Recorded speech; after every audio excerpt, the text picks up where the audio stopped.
Recibe Mumuti. Manu Gunda Garalaha Chuluru Lua Frienderu Garifuna. Welcome, blessings. Thank you for joining as we learn Garifuna.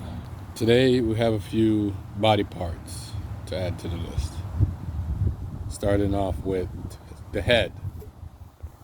The head, as you may remember from my Garifuna word of the day for helmet, head is Abulugu. Abulugu. Our second word is here. I don't have that much of it left, but here is Idibri. Idibri. Next, we have forehead. And forehead in Garifuna is Erebe or Erebe. Erebe. And finally, neck. Neck in Garifuna is Igino. Igino.